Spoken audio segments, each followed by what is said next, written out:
नमस्कार दोस्तों, स्वागत है आपका आपके अपने चैनल फर्स्ट क्लास एजुकेशन में। तो अब हम 27 जुलाई 2021 के करेंट अफेयर क्वेश्चन देखने वाले हैं, जो आपके SSC, railway, bank, state PCS, Vyapam सभी के लिए इम्पोर्टेंट हो सकते हैं। हम इन क्वेश्चनों के साथ साथ उसके इम्पोर्टेंट फैक्ट और उससे बनने वाले स्टैटिक जीके की भी हम उसमें बात करेंगे, जो आपके लिए महत्वपूर्ण होंगे। तो चलिए दोस्तों, स्टार्ट करते हैं आज का वीडियो। सबसे पहला क्वेश्चन है हमारा, हाल ही में चर्चा में रहा आरमैक्स 21 अभियान किससे संबंधित है। तो क्या है आरमैक्स 21 अभियान? तो यह किससे संबंधित है? यह है भारतीय नौसेना से। किससे है? भारतीय नौसेना से। अब इसमें हुआ क्या है, तो जो आरमैक्स 21 जो युद्ध अभ्यास है, क्या था? एक यह युद्ध अभ्यास था जिसका आयोजन क्या हुआ है, भारतीय सेना के द्वारा किया गया है। कब से कब तक किया गया था? तो यहाँ किया गया था 10 मार्च से, जो कार्यक्रम चल रहा है वहाँ से स्टार्ट हुआ था और 6 जुलाई तक के स्टार्ट रहा। कहाँ तक के? यहाँ उत्तराखंड के मलारी में संपन्न हुआ। रक्षा मंत्री कौन है अभी हमारे? तो वह है हमारे भारत के राजनाथ सिंह। कौन है? राजनाथ सिंह इसके रक्षा मंत्री हो जाते हैं। और यहाँ कितने किलोमीटर तक चला? तो यह अभियान चला लगभग 1660। कितना? 1660 किलोमीटर तक के यह अभियान चलता है। यह आप देख सकते हैं फोटो। यह हमारे कौन है? हमारे रक्षा मंत्री हो जाते हैं। ठीक है दोस्तों, अब आइए हम कुछ महत्वपूर्ण युद्ध अभ्यास के बारे में जानते हैं जो देशों के बीच में होते हैं। यदि यहीं पर मैं आपसे एक चीज़ पूछ लेता हूँ, मैं आपसे पूछ लूँ कि थल सेना दिवस कब मनाया जाता है? कब मनाया जाता है थल सेना दिवस हमारा? तो यह मनाया जाता है 15 जनवरी को। कब मनाया जाता है? 15 जनवरी को थल सेना दिवस मनाया जाता है। आपको कमेंट बॉक्स में कमेंट करके बताना है कि वायुसेना दिवस और नौसेना दिवस कब मनाया जाता है। अब हम देखते हैं कुछ महत्वपूर्ण युद्ध अभ्यास। तो सबसे पहला हमारा गरुड़ किस किस के बीच में होता है? तो यह फ्रांस और भारत के बीच में होता है। खंजर युद्ध अभ्यास किर्गिस्तान और भारत के बीच में होता है। फ्रेंड, यहाँ जो युद्ध अभ्यास है, यहाँ हम आपके लिए महत्वपूर्ण युद्ध अभ्यास लाए हैं जो आपसे आने वाली परीक्षाओं में पूछे जा सकते हैं। मित्र शक्ति तो श्रीलंका और भारत के बीच होता है। वज्र प्रहार संयुक्त राज्य अमेरिका और भारत के बीच में होता है। इक्वेरिन किसके बीच में होता है? मालदीव और भारत के बीच में। सूर्य किरण नेपाल और भारत। इंद्र होता है रूस और भारत के बीच में। मैत्री थाईलैंड और भारत के बीच में। संप्रति हमारी बांग्लादेश और भारत के बीच में युद्ध अभ्यास होता है। अभी बांग्लादेश के साथ हमारा और कौन सा हुआ है? एक है शांतिर अग्रसेना। कौन सा है? शांतिर अग्रसेना जो युद्ध अभ्यास है वह भी किसके बीच में हुआ है? भारत और बांग्लादेश के बीच में अभी हुआ है। वरुण युद्ध अभ्यास किसके बीच में? भारत और फ्रांस के बीच में। एक्स डेजर्ट नाइट किसके बीच में हुआ है? भारत और फ्रांस के बीच में हुआ है। और मैं यदि आपसे पूछ लूँ कि डस्ट लीग युद्ध अभ्यास कौन सा है? डस्ट लीग युद्ध अभ्यास किसके बीच में हुआ है? तो यह हुआ है भारत और उज्बेकिस्तान। किसके बीच में हुआ है? भारत और उज्बेकिस्तान। और यह क्यों इंपॉर्टेंट है आपके लिए? क्योंकि यह भारत में हुआ है। भारत में भी कहाँ हुआ है? तो यह हुआ है उत्तराखंड में। कहाँ पर? उत्तराखंड में भी कहाँ पर हुआ है? तो यह उत्तराखंड के रानीखेत में हुआ है। कहाँ पर हुआ है? उत्तराखंड के रानीखेत में यह युद्ध अभ्यास हो जाता है। तो आई होप दोस्तों आपको यह सारी चीज़ें समझ में आई होगी। चलिए नेक्स्ट क्वेश्चन की तरफ चलते हैं हम। हमारा सेकंड क्वेश्चन है, प्रतिवर्ष कारगिल दिवस मनाया जाता है। सबसे इंपॉर्टेंट क्वेश्चन हमारा। तो ये प्रतिवर्ष कारगिल दिवस कब मनाया जाता है? इसको आप 26 कर लीजिएगा। तो यह कब मनाया जाता है? 26 जुलाई को मनाया जाता है। कब मनाया जाता है? 26 जुलाई को कारगिल दिवस मनाया जाता है। अब यह क्यों मनाया जाता है? तो 26 जुलाई 1999 को क्या हुआ था? जो पाकिस्तान है इन्होंने क्या कर दिया था? आत्मसमर्पण कर दिया था। क्या कर दिया था? आत्मसमर्पण कर दिया था। जो भारत पाकिस्तान का जो युद्ध था उसमें पाकिस्तान ने आत्मसमर्पण कर दिया था भारतीय सेना के आगे। भारतीय सैनिकों और कश्मीर आतंकवादियों द्वारा घुसपैठ से कारगिल सेक्टर को खाली करवाने के लिए एक ऑपरेशन विजय चलाया गया था। भारत की तरफ से क्या चलाया गया था? ऑपरेशन विजय। ये उसी समय की बात है 1999 की, जब क्या चलाया गया था? एक ऑपरेशन विजय चलाया गया था, जिसके तहत क्या किया गया था? कश्मीर जो आतंकवादी और सैनिक जो थे पाकिस्तानी, उन्होंने घुसपैठ करे थे हमारे कारगिल वाले एरिया में, तो इसलिए वहाँ से उनको निकालने के लिए हमने ऑपरेशन विजय चलाया था। ठीक है दोस्तों, कारगिल युद्ध कब होता है? तो यह 3 मई से 26 जुलाई 1999 तक के होता है। और 26 जुलाई को क्या करती है? पाकिस्तान सेना क्या कर देती है? आत्मसमर्पण कर देती है। तो आई होप दोस्तों ये आपको समझ में आया होगा। कुछ महत्वपूर्ण दिवस के बारे में हम जान ले तो 1 जुलाई को क्या मनाया जाता है? तो 1 जुलाई को मनाया जाता है डॉक्टर डे। क्या मनाया जाता है? डॉक्टर डे मनाया जाता है। 11 जुलाई को मनाया जाता है जनसंख्या दिवस। क्या मनाया जाता है? जनसंख्या दिवस मनाया जाता है। 20 जुलाई को मनाया जाता है चेस दिवस या शतरंज दिवस। क्या मनाया जाता है? शतरंज दिवस मनाया जाता है, जिसके हमारे जो सबसे महत्वपूर्ण खिलाड़ी कौन होता है? वीरेंद्र आनंद होते हैं, जिनको पहला राजीव गांधी पुरस्कार मिलता है। किनको मिलता है? तो यहाँ मिलता है विश्वनाथ आनंद जी को। 29 जुलाई को मनाया जाता है? तो यहाँ मनाया बाघ दिवस। क्या मनाया जाता है? बाघ दिवस मनाया जाता है। किस दिन? 29 जुलाई को। एक यदि बाघ दिवस की बात करूँ मैं, तो टाइगर प्रोजेक्ट कब आया था आपसे, इससे पूछ ले आपसे, तो यह कब आता है? 1973 में टाइगर प्रोजेक्ट आता है। और T+2 जो अवार्ड है वह किस नेशनल पार्क या किस टाइगर रिजर्व को मिला है? तो वहाँ किसको मिला है? पीलीभीत नेशनल पार्क को या टाइगर रिजर्व को यह अवार्ड मिल जाता है। चलिए नेक्स्ट क्वेश्चन है हमारा, DRDO ने सतह पर मार करने वाली किस नई पीढ़ी की मिसाइल का सफल परीक्षण किया है? क्या है फ्रेंड्स? सतह से हवा है फ्रेंड्स, इसको थोड़ा आप करेक्शन कर लीजिएगा। सतह से हवा में मार करने वाली किस नई पीढ़ी मिसाइल का सफल परीक्षण किया है? तो वह कौन सी है? हमारी आकाश है। कौन सी हो जाती है? आकाश हो जाती है। अब इसमें हुआ क्या है? इसका पूरा नाम क्या है? आकाश NG है। क्या है दोस्तों? आकाश NG इसका नाम हो जाता है। 21 जुलाई 2021 को आकाश मिसाइल के नए संस्करण आकाश NG। अब नया संस्करण क्यों बोल रहे हैं? क्योंकि क्या हुआ था? DRDO, सबसे पहले हम DRDO की बात करता हूँ। मैं आपसे किसकी बात करता हूँ? सबसे पहले मैं आपसे DRDO की बात करूँ तो DRDO की स्थापना कब होती है? तो यह होती है, कब होती है? 1 जनवरी। कब होती है हमारी? 1 जनवरी 1958 में इसकी स्थापना होती है। और इसका मुख्यालय जाता है दिल्ली में। और इसके जो अध्यक्ष है या चेयरमैन है वह कौन है? अभी G सतीश रेड्डी। कौन है? G सतीश रेड्डी इसके कौन हो जाते हैं? हमारे चेयरमैन हो जाते हैं। ठीक है, तो DRDO ने क्या किया था? एक प्रोग्राम चलाया था। कब चलाया था? 1983 में। कौन सा प्रोग्राम था? वह था IGMDP। इसका फुल फॉर्म क्या होता है? तो integrated guided missile development programme. इसके तहत क्या हुआ था? तो 5 मिसाइल का क्या किया था? 5 मिसाइल बनाई गई थी। पटना कौन सी थी? उसके ट्रिक की बात करूँ तो क्या थी वो? पटना। P से हो जाता है हमारा, कौन सी होती है? पृथ्वी। कौन सी हो जाती है? पृथ्वी। A से हो जाती है हमारी आकाश। कौन सी हो जाती है? आकाश। तो यह आकाश कहाँ से ली गई है? यही जो गाइडेड मिसाइल जो प्रोग्राम था यहीं से आकाश को लिया गया है। T से कौन सी हो जाती है? हमारी त्रिशूल हो जाती है। और N से जाती है हमारी नाग हो जाती है। और फिर A से हमारी कौन सी हो जाती है? अग्नि हो जाती है। तो ये हमारी 5 मिसाइल थी जो IGMDP जो प्रोग्राम था उससे ली गई थी। यह कब स्टार्ट हुआ था? तो 1983 में यह स्टार्ट होता है। और किसने स्टार्ट किया था? तो हमारे APJ अब्दुल कलाम जो हमारे पूर्व राष्ट्रपति भी रह चुके हैं, उन्होंने इसको स्टार्ट किया था। इसी के तहत जो आकाश मिसाइल है उसका नया जो वर्जन आया है वह कौन सा आया है? तो आकाश NG। कौन सा है यह? आकाश NG जो है इसका नया वर्जन आया है। अब इसमें होगा क्या? तो यह इसकी सबसे आपसे पूछ लेगा कि यह मतलब कहाँ से कहाँ मारक क्षमता होती है? तो इसकी कहाँ होती है? सतह से हवा में इसकी मारक क्षमता हो जाती है। अब यहाँ अभी इसमें ऐसी क्या बात है जो उससे मतलब पहले वाले से यह अलग है? तो यहाँ जो है जो यह मिसाइल है यह इसका जो रेंज है यह इसकी बढ़ा दी गई है। क्या कर दी गई है? इसकी रेंज जो है वह बढ़ा दी गई है पहले से। और इसका परीक्षण कहाँ पर हुआ है? तो चांदीपुर उड़ीसा के तट पर इसका सफल परीक्षण किया गया है। ठीक है दोस्तों, तो आई होप आपको यह सारी चीज़ें समझ में आई होगी। यदि आपसे अभी पूछ लूँ मैं इंद्रजाल क्या है? अभी हाल ही में इंद्रजाल DRDO ने बनाया है। यह क्या है? तो यह क्या है? हमारा स्वदेशी ड्रोन सिस्टम है। क्या है?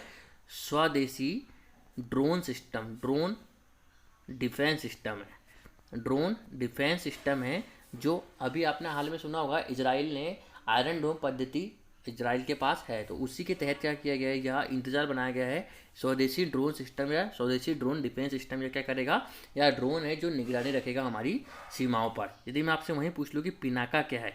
तो पिनाका क्या है? रॉकेट लॉन्चर सिस्टम है। क्या है यह? रॉकेट लॉन्चिंग सिस्टम है जो क्या करता है? 44 सेकेंड में 12 मिसाइल क्या कर देता है? या 12 रॉकेट जो होता है उसको दाग देता है। कौन? पिनाका। ठीक है दोस्तों, चलिए आगे चलते हैं और नेक्स्ट क्वेश्चन की बात करते हैं। टोक्यो ओलंपिक 2020 में भारत के लिए पहला पदक किसने जीता है? तो यह हमारे लिए बहुत ही गर्व की बात हो जाती है कि टोक्यो ओलंपिक में हमने पहले ही दिन कब चालू 23 तारीख को चालू हुआ और 24 से खेल प्रतियोगिता स्टार्ट होती है। और इसमें पहले ही दिन भारत ने क्या किया है? सिल्वर मेडल जीत लिया। क्या जीत लिया है? Silver medal. और वह किसने जीता है? तो मीराबाई चानू ने यह जीत लिया है। तो इनका संबंध किससे जाता है? तो आपसे पूछ रही होती है भारोत्तोलन। किससे जाती है? भारोत्तोलन से इनका संबंध हो जाता है, मतलब कि वेट लिफ्टिंग। क्या है? वेट लिफ्टिंग से इनका संबंध हो जाता है। जिन्होंने क्या किया है? पहली बार यह हमारी कौन है? यह मीराबाई चानू हैं जिन्होंने वेट लिफ्टिंग में क्या किया है? सिल्वर पदक जीता है। किस कैटेगरी में जीता है? तो 49 किलोग्राम कैटेगरी में इन्होंने यह जीता है क्या? Silver medal. चलिए हम जानते हैं कि इसमें गोल्ड मेडल किसने जीता है? तो गोल्ड मेडल जीता है चीन की जिंग हुई हाओ। कौन है? जिंग हुई हाओ ने क्या किया है? यहाँ 29 किलोग्राम में गोल्ड मेडल जीता है। इन्होंने कितना वजन उठाया था? 210 किलोग्राम। और मीराबाई चानू ने कितना वजन उठाया था? 204 केजी या 202 केजी का वजन उठाया था। अब मीराबाई चानू ने क्या किया है? क्लीन एंड जर्क जो कैटेगरी होती है उसमें 115 किलोग्राम क्या किया है? वजन उठाया है। और एक कैटेगरी होती है स्नैच। कौन सी होती है? स्नैच होती है जिसमें 87 केजी का वजन इन्होंने उठाया। यह भी आपसे पूछ सकते हैं। इनको 2018 में क्या मिला था? राजीव गांधी खेल रत्न पुरस्कार मिला था। किनको? मीराबाई चानू को। और इन्हीं के साथ किनको? विराट कोहली को भी राजीव गांधी पुरस्कार मिलता है। कब? 2018 में। मीराबाई चानू ने 2017 में क्या किया था? वर्ल्ड चैंपियनशिप जीती थी। और 2018 में कॉमनवेल्थ में क्या किया था? गोल्ड मेडल जीता था। अब यदि आपसे बात कर लूँ कि ओलंपिक में भारोत्तोलन में पदक जीतने वाली पहली महिला कौन है? तो वह कौन होती है? हमारी कर्णम मल्लेश्वरी हो जाती है। या हाल ही में MPPSC में पूछा गया क्वेश्चन है, जो अभी 25 जुलाई को जो पेपर हुआ था MPPSC का, उसमें पूछा गया था कि व्यक्तिगत पदक जीतने वाली पहली महिला कौन सी है? तो वह कौन सी? हमारी कर्णम मल्लेश्वरी हो जाती है, जिन्होंने क्या किया था? व्यक्तिगत पदक जीता था। इन्होंने कब जीता था? तो सन 2000 में। कब? सन 2000 में सिडनी ओलंपिक जो हुआ था उसमें इन्होंने क्या जीता था? कांस्य पदक जीता था। कौन सा जीता था? कांस्य पदक जीता था। और अब मीराबाई चानू ने कौन सा पदक जीत लिया है? तो इन्होंने सिल्वर मेडल जीत लिया है। चलिए दोस्तों आगे चलते हैं और नेक्स्ट क्वेश्चन की बात करते हैं। हाल ही में काकतीय रुद्रेश्वर मंदिर यूनेस्को का विश्व धरोहर शामिल किया गया है। यह मंदिर स्थित है। तो यह मंदिर कहाँ स्थित है? हमारे तेलंगाना में स्थित हो जाता है। अब इसमें हम इस क्वेश्चन में महत्वपूर्ण भारत के मंदिर देखने वाले हैं। तो जो काकतीय वंश के जो राजा थे, कौन थे काकतीय वंश के राजा? तो गणपति जी थे। कौन थे? गणपति देव। इनके जो सेनापति थे, इनके सेनापति का नाम क्या था? रेचा रला रुद्र। कौन था? रेचा लला रुद्र जो थे इनके सेनापति थे। इन्होंने इस मंदिर का निर्माण करवाया था। कौन से? रुद्रेश्वर मंदिर का।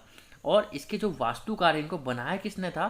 तो जिसके वास्तुकार जो थे वह कौन थे? रामप्पा। कौन थे?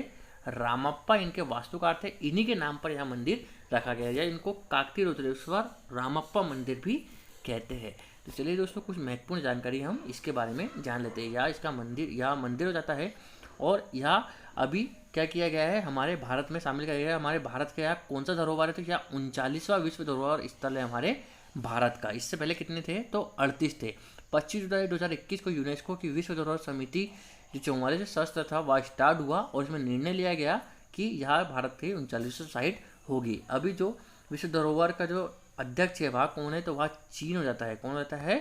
चीन हो जाता है। और हमारे संस्कृति पर्यटन उत्तर पूर्वी विकास मंत्री कौन है अभी? तो वह है जी किशन रेड्डी। यह आपके लिए यहाँ से सिर्फ इम्पोर्टेंट पॉइंट हो जाते हैं। अब हम मंदिर के बारे में कुछ विशेषताएं जान लेते हैं। तो काकतीय रुद्रेश्वर जो मंदिर है यह रामप्पा मंदिर के नाम से भी जाना जाता है। और 13वीं शताब्दी में इनका इंजीनियरिंग चमत्कार, जिसका नाम जो वास्तुकार रामप्पा जिनके नाम पर रखा गया है। 1213 ईस्वी में काकतीय साम्राज्य के जो शासन के दौरान काकतीय राजा जो थे, हमने आपको बता दिया, गणपति देव, इनके जो सेनापति थे कौन थे? रेचारला रुद्र द्वारा निर्मित किया गया था। और जो यह मंदिर है यह एक पीठासीन रामलिंगेश्वर स्वामी, कौन है? रामलिंगेश्वर स्वामी का यह मंदिर है। और 6 फीट ऊंचे तार के आकार के चबूतरे पर खड़ा है, जिसकी दीवारों में क्या है? खंबे, मतलब यह बड़े बड़े खंभों के लिए यह फेमस हो जाता है। और यह किनका मंदिर आपसे पूछ ले तो इसमें 3 भगवान है। कौन कौन से है? विष्णु जी, महादेव जी हमारे, और महाकाल हमारे महादेव जी, और सूर्य भगवान। यह तीनों का एक लौता ऐसा मंदिर जिसमें यह 3 भगवान पाए जाते हैं। यह कौन सी शैली में है? तो द्रविड़ शैली में है। और यह यूरोपीय यात्री ने टिप्पणी की थी कि मंदिर दक्कन के मध्यकालीन युगों की मंदिरी आकाशगंगा में सबसे चमकीला तारा भी है, इसको यहाँ कहा जाता है। तो चलिए दोस्तों कुछ महत्वपूर्ण मंदिर की बात कर ले हम। तो पद्मनाभम स्वामी मंदिर कहाँ पर है? हमारा केरल में। सोमनाथ मंदिर गुजरात में जाता है। तिरुपति बालाजी आंध्र प्रदेश में जाता है। विरूपाक्ष मंदिर कर्नाटक में जाता है। सबरीमाला मंदिर जो लॉर्ड अयप्पा जी को जो समर्पित है वह केरल में जाता है। सांची को स्तूप जो मध्य प्रदेश में है वह कहाँ जाता है? मध्य प्रदेश में। मीनाक्षी मंदिर तमिलनाडु में जाता है। भगवान जगन्नाथ जो मंदिर जो उड़ीसा में है, जो अभी हाल में जगन्नाथ जी की यात्रा भी निकली थी उड़ीसा में। इसमें 3 होते हैं, एक उनके भाई होती है और उनकी बहन होती है, उनके 3 वो मतलब बड़ी बड़ी झांकियाँ निकलती है। और लिंगराज का मंदिर भी कहा जाता है हमारे उड़ीसा में हो जाता है। तो चलिए दोस्तों नेक्स्ट क्वेश्चन की तरफ चलते हैं अब हम, और नेक्स्ट क्वेश्चन की बात करते हैं। नेक्स्ट क्वेश्चन है हमारा, हाल ही में किसने मिजोरम के 22वें राज्यपाल के रूप में शपथ ग्रहण की है। इस क्वेश्चन में हम जो अभी हाल ही में 8 जो राज्यपाल चेंज हुए उनके बारे में हम बात करेंगे। तो ये इस क्वेश्चन का आंसर क्या हो जाता है, के हरिबाबू हो जाता है। क्या जाता है, के हरिबाबू जो है कयप्पन जी, के हरिबाबू कयप्पन जी जो है यहाँ कहाँ हो जाते हैं, हमारे मिजोरम के राज्यपाल हो जाते हैं। थावरचंद गहलोत की बात करूँ तो यहाँ कर्नाटक के हो जाते हैं। भंडारी दत्तात्रेय की बात करूँ तो यहाँ कहाँ के हो जाते हैं, हमारे कहाँ के, यहाँ हरियाणा के हो जाते हैं। और आनंदीबेन पटेल की बात करूँ तो यहाँ यूपी की हो जाती है, राज्यपाल हो जाती है। चलिए हम कुछ महत्वपूर्ण राज्यपाल के बारे में बात करूँ तो मध्य प्रदेश के कौन है अभी, मंगू भाई छगन भाई पटेल। कौन है, मंगू भाई छगन भाई पटेल हो जाते हैं। कर्नाटक के बता दें थावरचंद गहलोत, झारखंड के रमेश बैस, हरियाणा के भंडारी दत्तात्रेय बता दिया, त्रिपुरा के हो जाते हैं सत्यदेव नारायण, और हिमाचल प्रदेश के राजेंद्र विश्वनाथ आर्लेकर, और गोवा के हो जाते हैं हमारे PS जो श्रीधरन है वह होते हैं। मिजोरम के हरिबाबू कंपपति जी यहाँ के हो जाते हैं। तमिलनाडु के कौन होते हैं, सॉरी तेलंगाना के हमारे तमिल साई सौंदर्य कहाँ की जाती है, हमारी तेलंगाना की राज्यपाल हो जाती है। चलिए नेक्स्ट क्वेश्चन की बात करते हैं हम। नेक्स्ट क्वेश्चन हमारा, हाल ही में एरियल हेनरी किस देश के नए प्रधानमंत्री चुने गए हैं। तो इसका आंसर क्या हो जाएगा, हैती। अभी हैती में कुछ दिन पहले ही एक कांड हुआ था। क्या हुआ था, यहाँ के जो राष्ट्रपति है उनको क्या कर दिया था, गोली मार दी गई थी, गोली मार के हत्या कर दी गई थी। कहाँ के राष्ट्रपति थे, वहाँ हैती के राष्ट्रपति थे। अब उनकी जो आखिरी इच्छा थी कि एरियल हेनरी उनको क्या बनाया जाए, प्रधानमंत्री बनाया जाए। तो उन्हीं की इच्छा के अनुसार क्या हो रहा है, अब एरियल जो हेनरी है उनको क्या बनाया जा रहा है, उनको प्रधानमंत्री बनाया जा रहा है। ये कौन है, हमारे जो है एरियल हेनरी जी हो जाते हैं। चलिए हम कुछ देश है और उनके बारे में बात करते हैं, उनकी महत्वपूर्ण राष्ट्रपति और उनकी क्या करेंगे, हम राजधानी की बात करने वाले हैं। तो सबसे पहले मैं सीरिया की बात करूँ तो सीरिया की राजधानी की जाती है हमारी दमिश्क हो जाती है। क्या जाती है, दमिश्क यहाँ की राजधानी हो जाती है। और यहाँ के राष्ट्रपति की बात करूँ तो कौन आते हैं, बशर अल असद। कौन आते हैं, बशर अल असद यहाँ के राष्ट्रपति हो जाते हैं। इजराइल की बात करूँ तो यरूशलेम इसकी राजधानी हो जाती है। और यहाँ के जो राष्ट्रपति है वह कौन रहते हैं, हमारे इसाक हरजोग जी। कौन रहते हैं, इसाक हरजोग जी हो जाते हैं। फ्रेंड्स हम यही क्यों लेके आए हैं, क्योंकि यहाँ अभी हाल ही में क्या हुए हैं, यहाँ चर्चा में रहे हैं। अभी इजराइल में भी जो बहुत बड़ा क्या हुआ था, हमास ने हमला कर दिया था। इसी के कारण वहाँ के जो प्रधानमंत्री थे बेंजामिन नेतन्याहू, उन्होंने क्या कर दिया है, अभी उन्होंने इस्तीफा दे दिया। और वहाँ के नए प्रधानमंत्री कौन बन गए हैं, नेफ्ताली बेनेट बन गए हैं। और राष्ट्रपति भी कौन बन गए हैं, इसाक हरजोग बन गए हैं, जो 11वें नंबर के हैं। ठीक है दोस्तों, अब पेरू की बात करूँ तो पेरू की जो राजधानी होती है वह क्या होती है, लीमा हो जाती है। और यहाँ के राष्ट्रपति हो जाते हैं पेट्रो जी हो जाते हैं। ठीक है, नेपाल की बात करूँ तो यहाँ की राजधानी क्या जाती है, काठमांडू जाती है। आप सभी जानते होंगे, सारे का मुख्यालय भी यहीं पे है। और यहाँ के जो अपने राष्ट्रपति है वहाँ जो अभी प्रधानमंत्री कौन बने हैं अभी यहाँ के, शेर बहादुर दउआ। कौन बने हैं, शेर बहादुर दउआ यहाँ के कौन बने हैं, PM बने हैं ना, प्रधानमंत्री बने हैं। USA की बात करूँ तो यहाँ की वाशिंगटन DC हो जाती है क्या राजधानी। और यहाँ के राष्ट्रपति कौन थे, जो बाइडेन जी हो जाते हैं। चलिए नेक्स्ट क्वेश्चन की बात करते हैं। नेक्स्ट क्वेश्चन हमारा, दलित बंधु योजना किस राज्य की पहल है। तो यहाँ किस राज्य की पहल है, यहाँ भी तेलंगाना राज्य की पहल हो जाती है। यहाँ के CM की बात करूँ तो CM कौन है, यहाँ के चंद्रशेखर राव। कौन है, के चंद्रशेखर राव कौन हो जाते हैं, हमारे यहाँ के CM हो जाते हैं। और यह योजना का उद्देश्य क्या है, तो दलितों को सशक्त बनाना और इनकी आर्थिक मदद करना। अब आर्थिक मदद में इन्होंने क्या किया है कि 10 लाख रुपए तक का लोन इनके सीधे अकाउंट में यहाँ देंगे। ठीक है, और इससे क्या होगा, दलित क्या करेगा, सशक्त बनेगा। ठीक है, चलिए अब मैं इसके बारे में बात करूँ आपसे, किसके बारे में, तेलंगाना के बारे में बात करूँ तो अभी हाल ही में यहाँ की हाईकोर्ट में क्या हुआ है, महिला मुख्य न्यायाधीश बनी है। तो वहाँ कौन बनी है, हिमा कोहली बनी है। कौन बनी है, महिला मुख्य न्यायाधीश बनी है। कौन, chief justice of high court कौन बनी है, तो वह हिमा कोहली बनी है। या पहली ऐसी महिला है तेलंगाना की जो मुख्य न्यायाधीश में महिला के रूप में बनी है। तेलंगाना किससे अलग होकर बना था, तो 2 जून 2014 को यहाँ आंध्र प्रदेश से अलग होकर बनता है। यहाँ हैदराबाद इसकी राजधानी है। क्या है, हैदराबाद इसकी राजधानी हो जाती है। हैदराबाद जो रियासत थी पहले भारत में कब मिलाई गई थी, तो यहाँ जब मिलाई जाती है किसके थ्रू मिलाई जाती है, तो ऑपरेशन पोलो के थ्रू। किसके थ्रू, ऑपरेशन पोलो के थ्रू यहाँ मिलाई जाती है। ठीक है, और जो हैदराबाद है वह किस नदी के किनारे, आपसे पूछ ले तो यहाँ किस नदी के किनारे है हैदराबाद, यहाँ मूसी नदी के किनारे हो जाता है। और यहीं पर हुसैन सागर झील भी पाई जाती है। कौन सी है, हुसैन सागर झील भी यहीं पाई जाती है, जो आपसे पूछा जा सकता है। तेलंगाना की सीट की बात करूँ तो 119, 7, 17, 60। तो 119 क्या है, विधानसभा की सीट है। राज्यसभा की सीट लोकसभा की सीट की जाती है 17 हो जाती है, और राज्यसभा की सीट कितनी जाती है 7 राज्यसभा की सीट हो जाती है। चलिए दोस्तों, नेक्स्ट क्वेश्चन है हमारा, हाल ही में अंतरिक्ष में जाने वाले दुनिया के सबसे युवा जो अंतरिक्ष यात्री वहाँ कौन बन गए हैं? तो वहाँ कौन बन गए? हमारे ओलिवर डोमेन जी बन गए हैं। कौन बन गए हैं? ओलिवर डोमेन बन गए। यहाँ किससे गए थे? तो अभी हाल ही में जो जेफ बेजोस है, कौन है? Jeff Bezos. यहाँ कौन है? तो यहाँ है अमेजन के मालिक। कौन है? हमारे अमेजन के मालिक, सबसे बड़ी ई कॉमर्स कंपनी के यहाँ मालिक है। और इनकी एक और कंपनी है, कौन सी है? Blue origin. कौन सी है वह कंपनी? ब्लू ओरिजिन इनकी एक और कंपनी है, जिससे इन्होंने क्या किया है? अंतरिक्ष में गए हैं। यहाँ 4 लोग थे जो अंतरिक्ष में गए थे। तो सबसे कम उम्र कौन है? Oliver domain. और सबसे ज़्यादा उम्र के आपसे पूछ ले तो वह है वैली फांग। इनकी उम्र कितनी थी? तो इनकी उम्र होती है 19 ईयर के, ठीक है, 18 ईयर के। यहाँ 80 ईयर के यहाँ हो जाते हैं, इनकी उम्र हो जाती है। और इनके साथ कौन गए थे? जेफ बेजोस गए थे, और जेफ बेजोस के भाई मार्क बेजोस भी इनके साथ जाते हैं। आप फोटो में देख सकते हैं, यहाँ कौन है? ओलिवर है, और यहाँ फंक है, यहाँ जेफ बेजोस है, और यहाँ उनके भाई है जो क्या कर रहे थे? अभी अंतरिक्ष में गए थे उन्हीं की कंपनी से। यदि अब मैं आपसे यहाँ पूछ लाऊं कि सबसे पहला अंतरिक्ष यात्री कौन था जो अंतरिक्ष में गया था, वह कौन था? तो यूरी गागरिन। कौन था? यूरी गागरिन था जो सबसे पहली बार अंतरिक्ष में गया था। कब गया था? तो 12 अप्रैल 1962 में, ठीक है। यह सबसे पहले जाता है। और जहाँ कहाँ का आपसे पूछ ले तो यहाँ कहाँ का है? रूस का हो जाता है, ठीक है दोस्तों। अब अभी हाल ही में क्या हुआ है, हमारे भारतीय मूल की, भारत में पैदा हुई जो महिला थी, वह दूसरी ऐसी महिला बनी है जो अंतरिक्ष में गई है। पहली कौन थी आपसे पूछ ले तो पहली कौन थी? हमारी कल्पना चावला थी। कौन सी थी?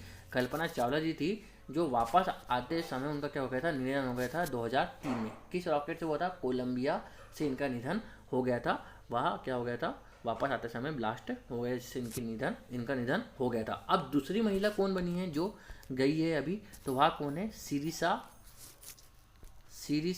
बंदेला। कौन सी है? सिरिसा बंदेला जो है, यह दूसरी महिला बनती है जो अभी कहाँ गई है? अंतरिक्ष में गई है। और यह कौन सी, किस कंपनी के सहारे गई है? तो यहाँ गई है वर्जिन गैलेक्टिक। कौन सी है?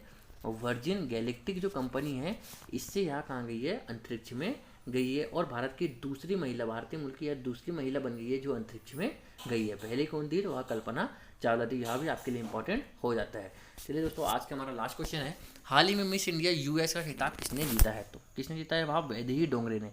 अब यहाँ कौन है? तो यहाँ एक कथक डांसर है। कौन है? यहाँ एक कथक डांसर है जिन्होंने यह खिताब जीता है। यह है हमारी कौन है? वैदेही डोंगरे जी हो जाती है। अभी जो ऑप्शन की बात करूँ तो यहाँ पर एंड्रिया मेजर, यहाँ कौन है? तो यहाँ हमारी मिस यूनिवर्स 2021 है। कौन है? Miss universe 2021। इससे पहले 2020 में तो नहीं हुआ था मिस यूनिवर्स। 2019 में कौन थी? तो वहाँ थी जोजी बनी टुंजी। कौन थी?